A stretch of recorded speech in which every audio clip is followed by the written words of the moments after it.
Hello दोस्तों, स्वागत है आपका आपके अपने यूट्यूब चैनल दिसार जी के जीएस क्लासेस में। दोस्तों, आप सब लोग कैसे हैं? उम्मीद करते हैं आप सब लोग अच्छे होंगे, स्वस्थ होंगे, मस्त होंगे और अपनी तैयारी बेहतरीन तरीके से आप सभी कर रहे होंगे। दोस्तों, हम आपको करवा रहे हैं RRB NTPC exam 2025 under graduate paper का सॉल्यूशन, जिसमें दोस्तों आज हम आपको करवाने वाले हैं 12 अगस्त 2025 को थर्ड शिफ्ट में पूछे गए जीके के सारे क्वेश्चन। दोस्तों, जितने भी रेलवे ग्रुप डी की स्टूडेंट है इस वीडियो को जरूर देखिएगा। यहाँ से आपको डायरेक्टली क्वेश्चन आपके ग्रुप डी एग्जाम में देखने को मिल सकते हैं। दोस्तों, वीडियो अच्छा लगे वीडियो को लाइक कीजिए, शेयर कीजिए, कमेंट कीजिए। चैनल पर नए हैं चैनल को सब्सक्राइब कर लीजिए पल पल की अपडेट के लिए। और दोस्तों, हमसे जुड़ने के लिए, क्लास की अपडेट के लिए आप हमारा टेलीग्राम चैनल ज्वाइन कर सकते हैं। टेलीग्राम चैनल का लिंक मैंने डिस्क्रिप्शन बॉक्स में आपको दे दिया है। दोस्तों, सभी की प्लेलिस्ट भी हमने आपके लिए बना दी है, आप प्लेलिस्ट से जाके भी सारे वीडियो देख सकते हैं। ठीक है, चलिए दोस्तों, देर ना करते हुए स्टार्ट करते हैं आज का अपना सेशन और देखते हैं 12 अगस्त को थर्ड शिफ्ट में पूछे गए जीके के सारे क्वेश्चन। 2025 के आईफा अवार्ड्स में सर्वश्रेष्ठ फिल्म का पुरस्कार जीतने वाली फिल्म लापता लेडीज के निर्देशक कौन है? दोस्तों, जो 2025 के आईफा अवार्ड्स में सर्वश्रेष्ठ फिल्म का पुरस्कार जीता किसने? लापता लेडीज ने। और इसके जो निर्देशक है ये कौन है? तो किरण राव इसका राइट आंसर हो जाएगा। किरण राव जो है लापता लेडीज के निर्देशक है। देखते हैं अगला क्वेश्चन। पड़ोसी देशों का निम्नलिखित में से कौन सा युग्म चारों ओर भूमि से घिरा हुआ है और भारत के साथ केवल स्थलीय सीमा साझा करते हैं? तो दोस्तों, नेपाल और भूटान जो है ये इसका युग्म जो है चारों ओर भूमि से घिरा हुआ है और भारत के साथ केवल स्थलीय सीमा साझा करते हैं नेपाल और भूटान। देखते हैं अगला क्वेश्चन। जुलाई 2025 तक की स्थिति के अनुसार कितने भारतीय राज्यों में द्विसदनी विधायिका अर्थात विधानसभा और विधान परिषद दोनों है? तो दोस्तों, 6 राज्यों में जो है विधानसभा और विधान परिषद दोनों है 2025 जुलाई की स्थिति के अनुसार। देखते हैं अगला क्वेश्चन। 2025 में अंतर्राष्ट्रीय ओलंपिक समिति आईओसी की अध्यक्ष चुनी जाने वाली पहली महिला, सबसे युवा व्यक्ति और पहली अफ्रीकी के रूप में किसने इतिहास रचा है? दोस्तों, 2025 में अंतर्राष्ट्रीय ओलंपिक समिति की अध्यक्ष चुनी जाने वाली पहली महिला, सबसे युवा व्यक्ति और पहली अफ्रीकी के रूप में क्रिस्टी कोवेंट्री, किसने? क्रिस्टी कोवेंट्री ने इतिहास रचा है। तो ये कौन है? हमारी क्रिस्टी कोवेंट्री इसका राइट आंसर हो जाएगा। निम्नलिखित में से किस योजना का उद्देश्य किशोरियों को सशक्त बनाना है? तो किशोरी शक्ति योजना जो है इस योजना का उद्देश्य जो है किशोरियों को सशक्त बनाना है। देखते हैं अगला question. Overseas citizen of India OCI धारक डैश होते हैं? दोस्तों, overseas citizen of India OCI धारक जो है ये विशेषाधिकार प्राप्त विदेशी नागरिक होते हैं। क्या होते हैं ये? विशेषाधिकार प्राप्त विदेशी नागरिक। ठीक है, देखते हैं अगला क्वेश्चन। किस गुप्त सम्राट को अपनी सैन्य विजयों और रणनीतिक युद्ध के कारण भारत का नेपोलियन कहा जाता था? तो दोस्तों, भारत का नेपोलियन जो है ये समुद्रगुप्त को कहा जाता था। किसको कहा जाता था? समुद्रगुप्त को। देखते हैं अगला क्वेश्चन। विंडोज में कौन सा टूल फाइलों और फोल्डरों को प्रबंधित और व्यवस्थित करने में सहायता करता है? तो दोस्तों, विंडोज में जो है फाइल एक्सप्लोरर, कौन सा? फाइल एक्सप्लोरर जो है ये फाइलों और फोल्डरों को प्रबंधित और व्यवस्थित करने में सहायता करता है। तो इसका राइट आंसर जाएगा ऑप्शन नंबर डी वाला। देखते हैं अगला क्वेश्चन। कुषाण शासकों द्वारा उपयोग की जाने वाली उपाधि देवपुत्र निम्नलिखित में से किसका बोध कराती है?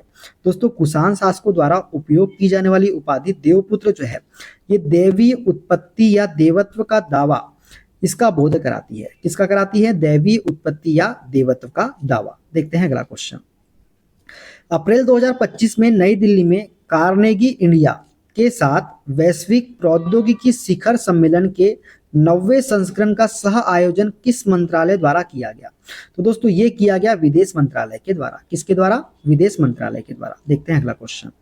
डाल्टन के परमाणु सिद्धांत की कौन सी परिकल्पना द्रव्यमान संरक्षण के नियम को दर्शाती है?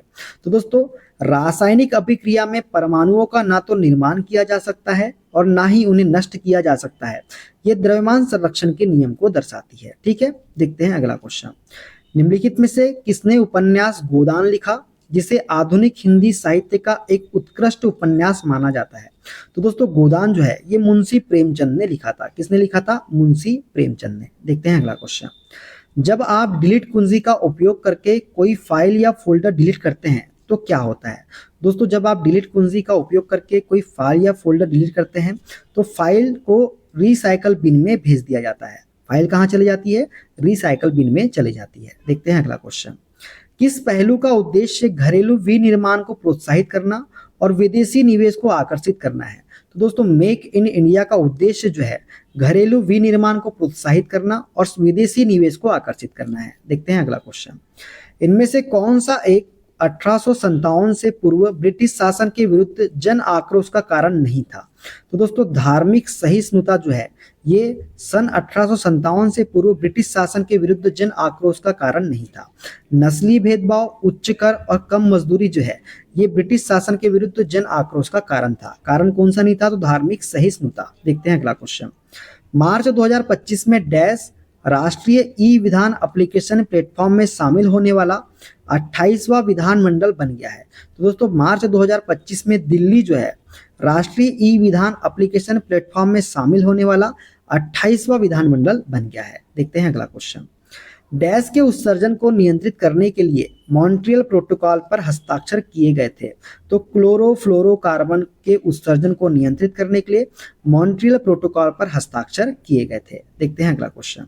मार्च 2025 में VLSRSAM लॉन्च के लिए निम्नलिखित में से किस संगठन ने भारतीय नौसेना के साथ सहयोग किया? तो रक्षा अनुसंधान एवं विकास संगठन ने जो है मार्च 2025 में VLSRSAM लॉन्च के लिए रक्षा अनुसंधान एवं विकास संगठन ने भारतीय नौसेना के साथ सहयोग किया था। देखते हैं अगला क्वेश्चन। निम्नलिखित में से किस संशोधन ने विधायिकाओं में अनुसूचित जातियों और अनुसूचित जनजातियों के लिए सीटों का आरक्षण अगले 10 वर्षों के लिए 2030 तक बढ़ा दिया है? तो 104वां संशोधन ने सीटों का आरक्षण जो है 10 वर्षों के लिए 2030 तक बढ़ा दिया है। किसके लिए? अनुसूचित जातियों और अनुसूचित जनजातियों के लिए। देखते हैं अगला क्वेश्चन। IRDP एकीकृत ग्रामीण विकास कार्यक्रम का मुख्य लक्ष्य क्या था? दोस्तों IRDP एकीकृत ग्रामीण विकास कार्यक्रम का मुख्य लक्ष्य गरीब ग्रामीण परिवारों को स्वरोजगार के लिए परिसंपत्तियां या कौशल हासिल करने में सहायता करना। तो दोस्तों एकीकृत ग्रामीण विकास कार्यक्रम का मुख्य लक्ष्य क्या था? गरीब ग्रामीण परिवारों को स्वरोजगार के लिए परिसंपत्तियां या कौशल हासिल करने में सहायता करना। देखते हैं अगला क्वेश्चन। यद्यपि कोलाइड समरूप प्रतीत होता है, वास्तव में यह डैश है। दोस्तों यद्यपि कोलाइड समरूप प्रतीत होता है, वास्तव में यह विषम जातीय मिश्रण है। क्या है? विषम जातीय मिश्रण। 1929 में बटुकेश्वर दत्त के साथ किस क्रांतिकारी ने सेंट्रल असेंबली में बम फेंके थे? तो दोस्तों भगत सिंह ने जो है बटुकेश्वर दत्त के साथ 1929 में जो है सेंट्रल असेंबली में बम फेंके थे। देखते हैं अगला क्वेश्चन। निम्नलिखित में से कौन सा देश 90% से अधिक जेंडर गैप को कम करके 2024 ग्लोबल जेंडर गैप रिपोर्ट में शीर्ष पर रहा है? तो दोस्तों ये रहा है हमारा आइसलैंड। कौन सा? आइसलैंड, आपको याद रखना है। ठीक है, देखते हैं अगला क्वेश्चन। 1991 के सुधारों के अंतर्गत निजीकरण में मुख्य रूप से डैश शामिल था। दोस्तों 1991 के सुधारों के अंतर्गत निजीकरण में मुख्य रूप से सार्वजनिक क्षेत्र के उद्यमों में सरकारी शेयर बेचना शामिल था। क्या शामिल था? सार्वजनिक क्षेत्र के उद्यमों में सरकारी शेयर बेचना। देखते हैं अगला क्वेश्चन। 2025 के पद्म विभूषण पुरस्कार विजेता डॉक्टर लक्ष्मी नारायण सुब्रमण्यम किस वाद्य यंत्र के प्रसिद्ध संगीतज्ञ है? दोस्तों लक्ष्मी नारायण सुब्रमण्यम जो है ये वायलिन के प्रसिद्ध संगीतज्ञ है, आपको याद रखना है। देखते हैं अगला क्वेश्चन।